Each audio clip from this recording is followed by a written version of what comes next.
us his son, who yielded his life in atonement for sin, and opened the life gate that all may go in.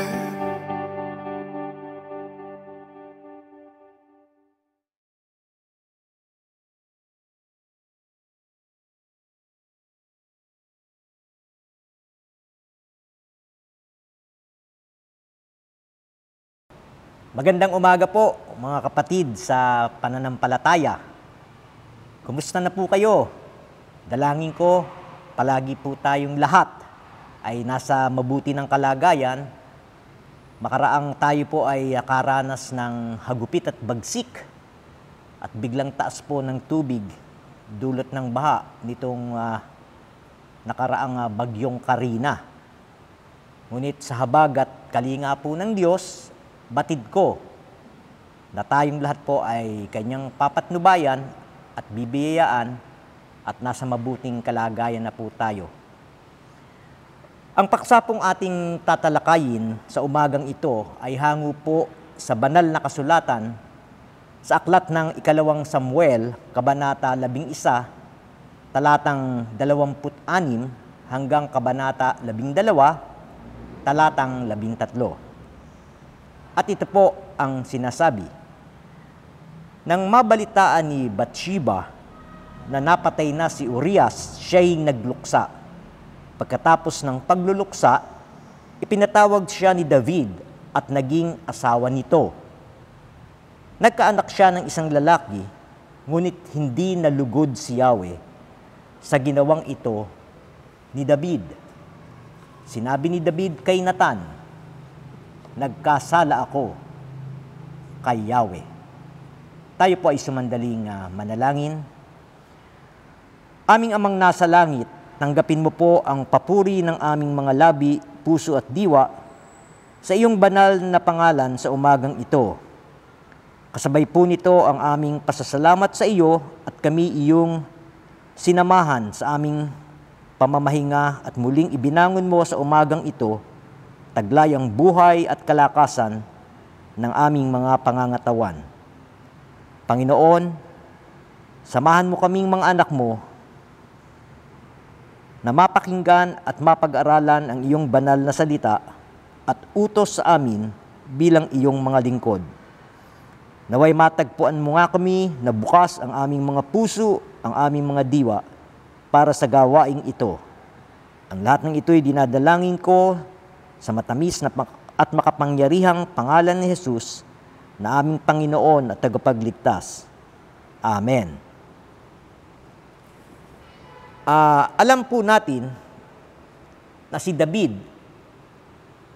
ay tinawag na a man after God's own heart. Siya po ay nagpupuri sa Diyos at batid natin na siya po ay nananalangin araw-araw. Maaari pong ilan sa atin ay nagtatanong, paano nga ba nagkasala si Haring David sa Panginoon? Number 1 po, David sinned against God when he neglected to guard himself. So maaari pong nagkaroon si David ng kumpiyansa sa sarili dahil alam niyo naman po, siya ay hari. Nakakayanin niya ito. Nagkasala si David dahil kinuha niya si Bathsheba hanggang ito ay magdalang tao sa kanya kahit alam niyang ito'y may asawa na. Ito ang unang pagkakasala ni David. Pangalawa po, David sinned against God when he abused his authority and power. He controlled Urias' life. Gusto pong pagtakpan ni David ang kanyang pagkakasala o ang pagbubuntis niya kay Bathsheba. Nang malaman ni David na buntis na si Bathsheba, ay ipinatawag po niya si Urias upang sabihin na sipingan niya si Bathsheba upang mapagtakpan ang kanyang kasalanan. Ngunit alam po natin na si Urias ay hindi nakisiping kay Bathsheba. Si David po ang nagpakana upang ilagay si Urias sa unahan mula sa mga malalakas na kalaban at hayaan po siyang mamatay. So sa kabuuan po, hindi lamang natukso si David, kundi sinadya at pinagplanuhan niya ang kanya pong mga ginagawa.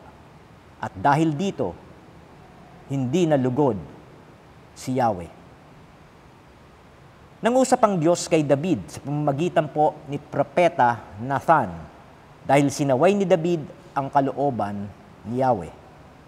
Sa pakikipag-usap ni Propeta Nathan kay Haring David, nagkwento siya ng tungkol sa pang-aapi ng isang mayamang lalaki sa isang mahirap.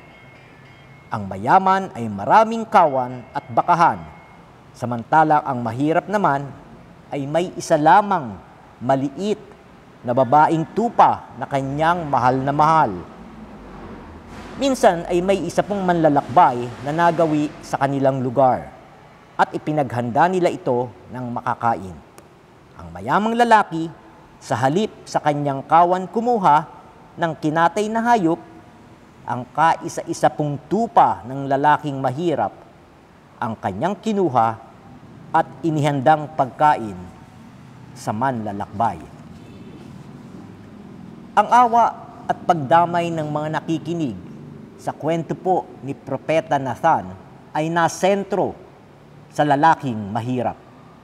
Maging si Haring David na ubod ng yaman ay nakisimpatya rin sa kalungkutan ng lalaking mahirap.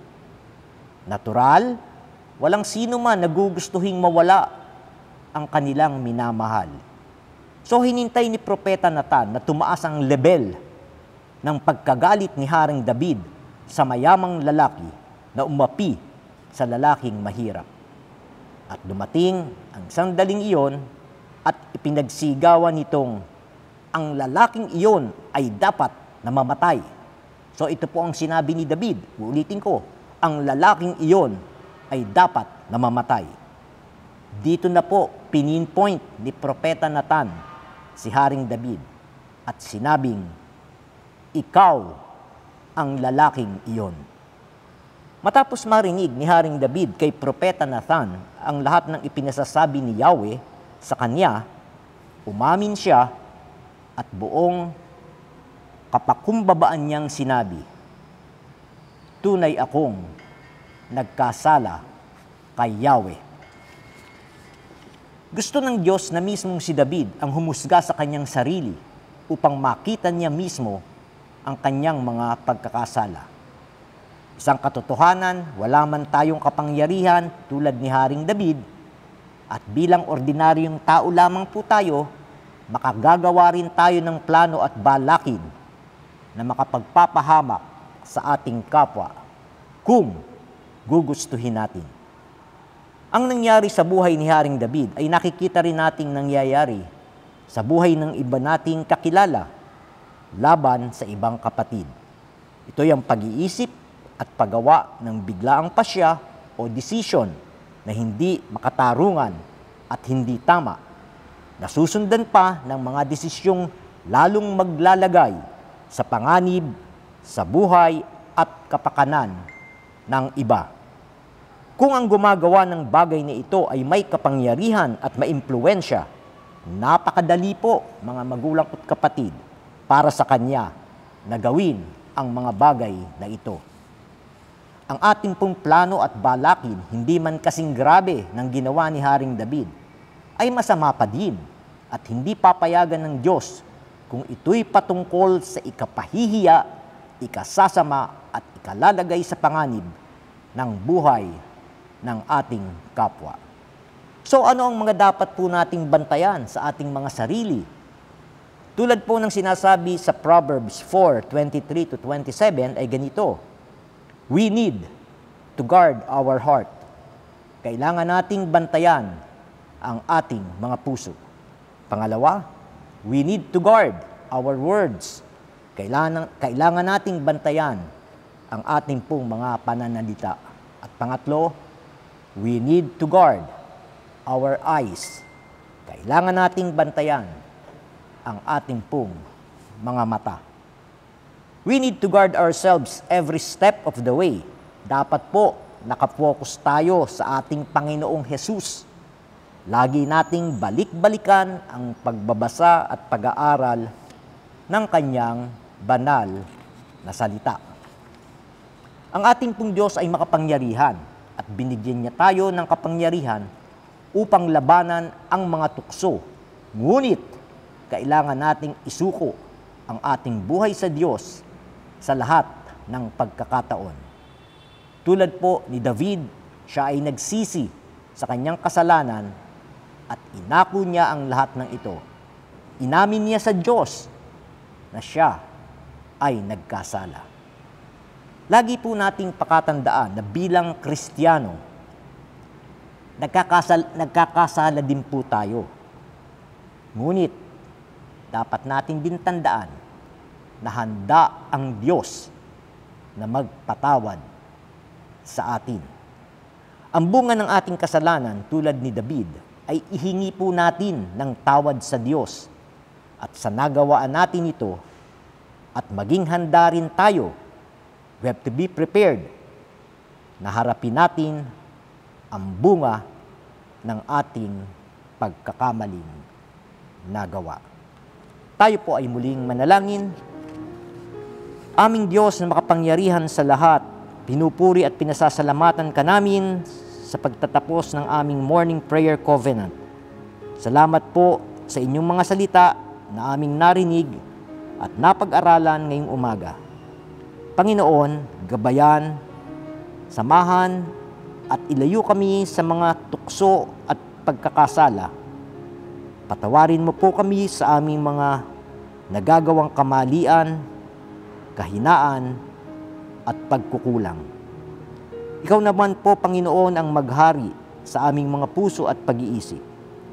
Ibinabalik namin sa iyo, Panginoon, ang lahat ng papuri at pasasalamat. Sa pangalan ni Jesus na aming manunubos at tagapagligtas. Amen.